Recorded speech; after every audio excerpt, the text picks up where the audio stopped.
On Saturday, June 14th, Woodbine Mohawk Park will present the $1 million North America Cup on a stakes-filled card.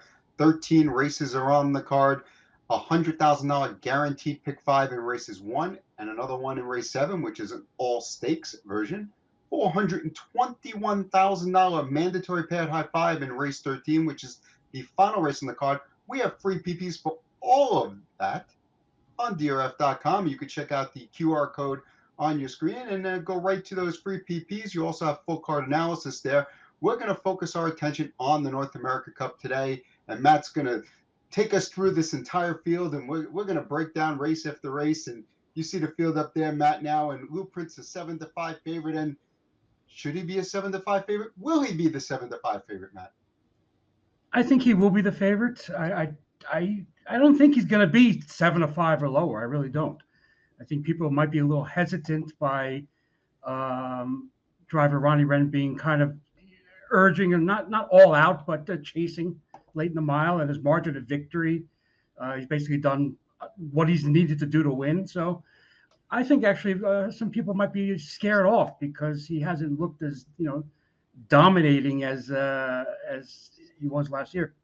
Well, Louprint won his elimination by a head over Prince Hal Hanover, and finishing third in that race was Dan the Ideal, who was first over. But we're going to take a look at that first elimination, his elimination. And Louprint's on the lead here. And I think what everyone has to decide, Matt, is, was he really like all out? Because it looks to me like Ronnie Wren's kind of sitting on him. He never pulled the earplugs. He thought the race was won. And Miller kind of surprised him by coming on really late. Yeah, you'll see Red right now. He's like, okay, I got to do a little line shaking and bouncing up and down to get home. I mean, listen, there's no denying that he had an easy trip. He was able to float out and tuck. He was able to brush as he felt like it comfortably.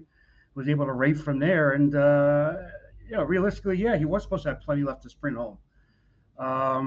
But yeah, you mentioned Prince Hal Hanover with Dave Miller. I thought he raced very well because he was, I don't want to say used, but he did sprint a little early to secure position, ended up yielding. And then when he got into gear, he really kicked it in well late and he was gaining quickly. And I thought that was a pretty solid effort. But Louprint, yeah, you can go with the argument he did what he had to do, but nothing overly impressive. And I don't know. I think people may think that he's a little vulnerable, especially with the final that's going to be much more contentious and a much faster pace. I actually thought Dan the Ideal, who was first over in that race, who lost by less than a length, raced really well as well. And, Mm-hmm. but, it's a tough race here. The inside post helps him a little bit. So I think he's a horse that maybe he could be a fringe player in this race. We're going to move on to the second choice here, which is Light Up the World. His, whereas you look at Louprint's line and you think, wow, he barely won, maybe he was all out, blah, blah, blah. And when you look at Light Up the World's line, you look at it and say, wow, that was a really impressive line. And, we're going to go back and take a look at that race because it's interesting in how it develops. We're going to take it up early in the race where Madden Oaks is going to make a move you just don't see, Matt. Oh yeah, especially a move you don't see in an elimination race.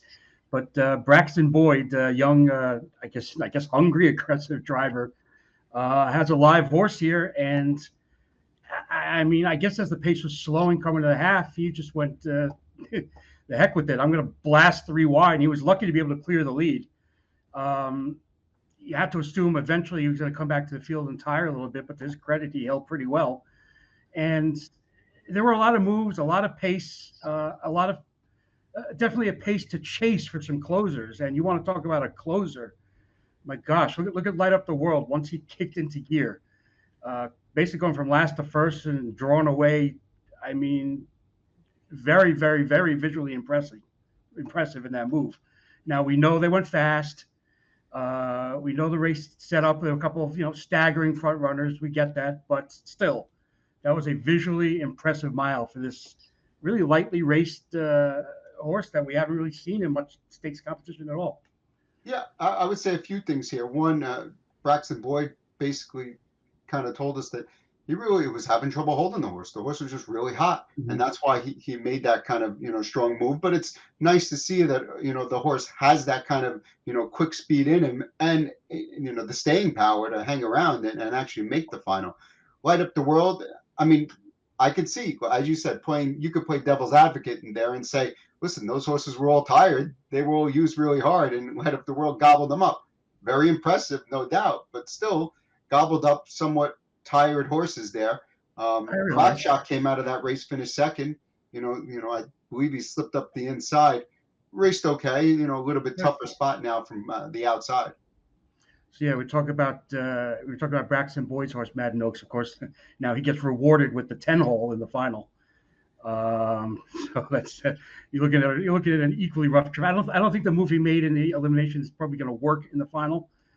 And we talked about horses. Someone having to pick up the pieces in that race, as you had. I believe Sipping on Siroc was a favorite and didn't even make the final after making multiple moves. But we know somebody had to come from off the pace, and it's not like Light Up the World just, got up over some staggering rivals. I mean, once he fanned out 5 wide in the stretch, and he got, I guess he got the hint from James McDonald. I mean, that was almost like an otherworldly type of brush. He was going so fast. He was like, drifting in as he was passing the horse. It didn't even matter. I think James McDonald just let him pace. And I think from this mid-pack post, you're going to expect a contentious pace. Could this guy be set up to make a similar move here? I think it's quite possible. Before we move on to the third elim, right? I want to ask you a question because you said you thought maybe Louprint might be a little bit higher than the 7-5 line. Does that mean you think Light Up the World's going to be closer to 5-2 than 4-1? No, I don't think so. I just think that of the Captain Optimistic, who we haven't gotten to yet, is obviously an elimination winner. Is obviously going to take money. I can see Crackshot Prince Al Hanover taking some money. I just think that we're not talking about an odds-on entity here. He deserves to be the favorite. I guess I'm fine with the 7-5 morning line. I'm just not sure if he's going to see a dominating force here, because we haven't seen him dominate yet, although he is 4 for 4. I don't know. I just think some people are going to be a little hesitant to fire away on, a heavy favorite, especially when he's going to have to be aggressively handled, make a couple moves, probably to make the front. Not to knock Ronnie Wren at all, but this is he's a great Hall of Fame caliber driver, but this is one of his first races on a really big stage. So I don't know. I think there might be a couple of things working against him in the eyes of the bettors, but we shall see. Well, we're going to move on to the third elimination. Take a look at what happened in that elim with Captain Optimistic, who, maybe he didn't look as flashy and showy as Light Up the World, but this was a huge effort. He came first over, and he just kept wearing them down. What a nice grinding effort. Oh yeah, I mean, he was first over a long way, and coming off a very rated half, so you know it's going to be a fast back half of this race. And not only did he collar the leaders, but he edged away quite comfortably. That was a very solid. It wasn't just your run of the mill. Okay, I'll come uncovered and edge by. It was a very solid race over a leader that didn't necessarily have to give it up. So yeah, I believe the connections of Captain Optimistic off that race have to be quite optimistic coming into the final. It does draw, I guess, outside a couple of the main competition, but that long straightaway into the first turn, a lot of movement, it might not matter. Swingtown was in that race, ended up finishing, was used to the lead. Mm-hmm. Granted, he got away with a pretty soft middle half. I have it here as 57 and change. So it's Yeah, pretty. I wouldn't say he was used that much, and he faced increasing pressure from Captain Optimistic, but he wasn't like a horse came and blitzed him, and battled with him. I guess my point is, what I'm trying to say here is he's 15-1 on the morning line, right? We haven't seen him win a Grand Circuit race yet this year or last year. And there haven't really been any this year. But last year, he made a lot of money, didn't really win any, but he's right there every single. this could be the kind of horse that maybe sneaks into the number at 25 to 1, and and get you something, because Yannick's leaving. I mean, he's not sitting last. No, I agree with you 100%, and not that I necessarily am going to use the horse. I don't think he's as sharp as he needs to be coming into this race. But yeah, for a horse that comes from Ron Burkbarn or Yannick Giwner drives most of the time, was one of the horses bet. I think he was 4 to 1 or 4 and change to 1 elimination. And it's like now all of a sudden he's like almost an afterthought in the morning line. These connections are never an afterthought. And I know this is the other Burke horse, so to speak, with Louprint in the race, but yeah, he certainly has the talent, and it would not surprise me if he got in there at double-digit odds. He's not a horse I'm using on my ticket, but I thought Fast Choice, who came out of the that same elimination, had a little bit of stretch traffic, so maybe that played a role in there. He's picking up Scott Zeron, and if anyone's good at navigating stretch traffic, it's Scott Zeron. We've seen that in some Hamiltonians. Why don't we take a look at where we went here? What we ended up picking here, and I ended up going the way of Louprint, and I have some reasons why. Well, Louprint. When I play in my pick 5 ticket, I'm going to have Louprint and Captain Optimistic. Those are going to be the only two on my ticket. I tried to look at this race and try to figure out maybe how it would play out, and it's just impossible. I mean, I think there are too many horses that are capable. I don't know if they're the best, but they're capable of putting up good efforts. There's some speed on the outside that creates some issues as far as trying to figure out how the race will play out. So I tried to look at it as, of the horses in this race, which horses do I think could have more in the tank? Like, I felt like I saw Light Up the World's best effort last week. I don't think I saw Louprint or Captain Optimistic's best effort yet. Captain Optimistic only has 2 starts this year.